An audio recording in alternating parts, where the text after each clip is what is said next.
Jackie, j'ai une super idée. Ça te dirait pas qu'on aille faire un petit barbecue là, vers les Landes, là, en Gironde?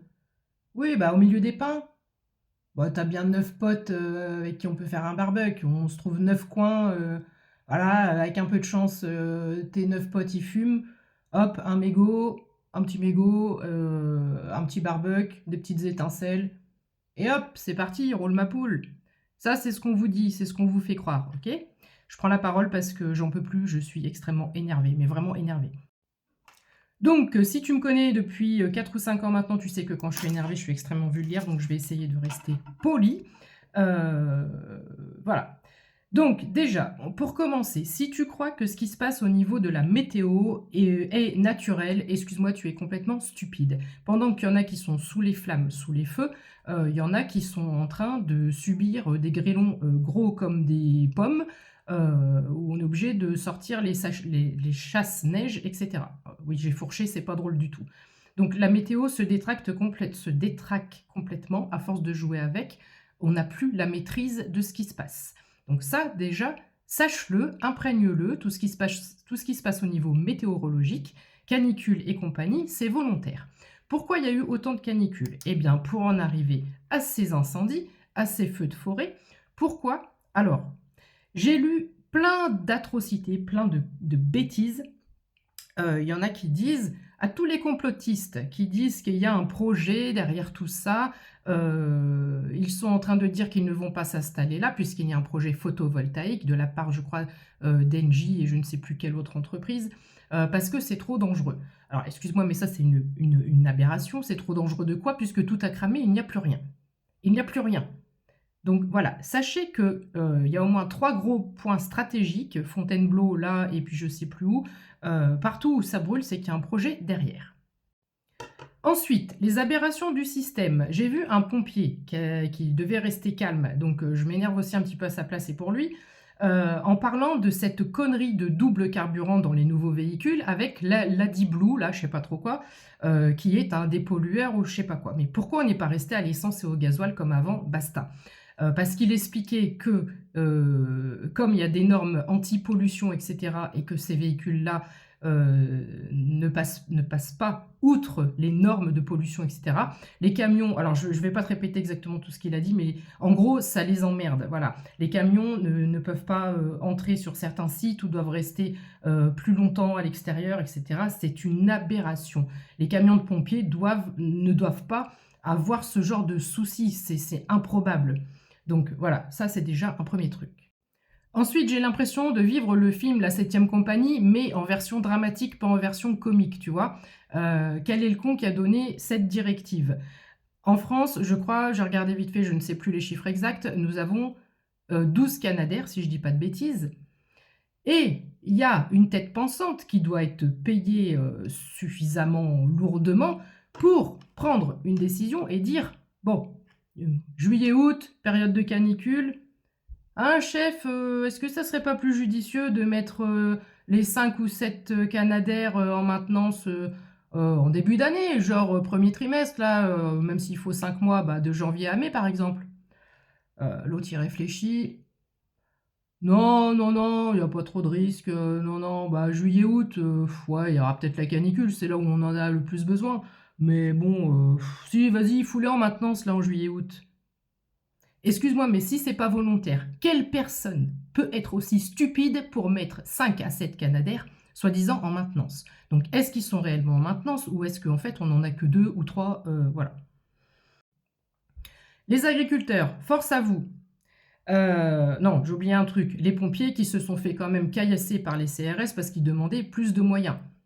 Donc, excuse-moi, mais si les choses là ne sont pas volontaires de la part de l'État, explique-moi comment c'est possible. Comment on peut donner l'ordre d'aller taper sur la tronche à des gens qui risquent leur vie, aux pompiers, parce qu'ils réclament plus de moyens? On marche sur la tête, non? Maintenant, nos agriculteurs proposent, et ils n'ont même pas cherché midi à 14h, ils ont pris la route avec leur citerne à eau, etc., pour aller aider. Donc force à eux, merci à eux. Parce qu'ils ne sont pas aidés non plus quand eux, ils sont en difficulté. Qu'est-ce que la préfète de là-bas a sorti comme aberration? Non, alors, Euh, Ouais, Jean-Jacques, là. Ouais, on a une réunion de crise. Non, mais il y a les agriculteurs qui s'emmènent, là. Ils viennent aider, là. Ils vont... Ouais, mais ça va éteindre plus vite, là. Bah, ça va éteindre plus vite. On n'aura pas tous les hectares qu'on a besoin, là, pour le projet, là. Qu'est-ce qu'on fait? Ah, bah, tu leur dis qu'il faut s'inscrire sur un registre et puis il faut attendre la validation pour pouvoir aider parce que là, faut que ce soit organisé parce que ça va être le bordel. On va avoir des tracteurs partout. Alors, excusez-moi, mais est-ce qu'on marche sur la tête? Est-ce que c'est moi qui délire ou est-ce qu'il y a un truc qui n'est pas logique? Période de crise, on fait en fonction, tu vois? Donc on n'a pas le temps de s'organiser en fait. Parce que là, c'est la faune, c'est la flore, t'as vu tous ces animaux qui se barrent, qui sont blessés, j'ai vu une vidéo, mais j'avais envie de pleurer. Tous les animaux qui sont complètement perturbés, qui finissent dans les piscines, mais tous les animaux de la forêt, quoi qui sont brûlés, qui sont étouffés par les fumées, c'est une catastrophe. Et ces gens du gouvernement n'en ont rien à faire de ta vie, de ta maison là-bas, des maisons, des vies humaines, des vies, de la vie, de tout ce qui est vivant, de tout ce qui est vivant, la forêt, la faune, la flore, les animaux, tout ce qui est vivant, on n'en a rien à faire. On a un projet, on pense pognon, et donc on va détruire. Voilà, on va détruire. Donc, en résumé, pour faire court, cette préfète de Gironde ne souhaite pas voir des agriculteurs un peu partout, il faut s'organiser. Donc, elle rejette cette idée. En tous les cas, le temps de mettre en place tout ce qu'elle souhaite mettre en place, ça va être trop tard. C'est-à-dire que ça va toucher les départements voisins et le feu va continuer à grandir. Ensuite, la police nationale, quand il y a des émeutes ou des manifestations, ont des véhicules blindés avec des canons à eau. Pourquoi on n'utilise pas ces véhicules-là? Pourquoi? Si les incendies ne sont pas volontaires, pourquoi on ne réquisitionne pas ces véhicules-là? Explique-moi. Ensuite, autre information, j'ignore si elle est vraie ou pas, il paraît que M. Poutine, donc le président de la Russie, a proposé son aide, comme ça a déjà été fait auparavant, pour venir aider pour ces feux qui se passent en Gironde. Réponse ou non-réponse de notre président. Voilà.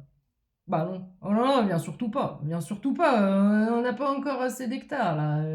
Notre projet, il va...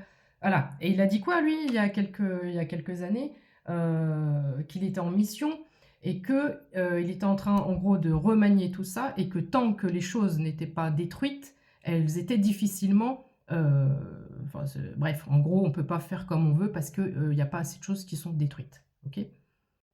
Ensuite, je ne suis pas allée vérifier, mais la France était, à l'époque où j'étais à l'école, je crois, la 5e puissance mondiale. Je ne sais pas du tout où on en est.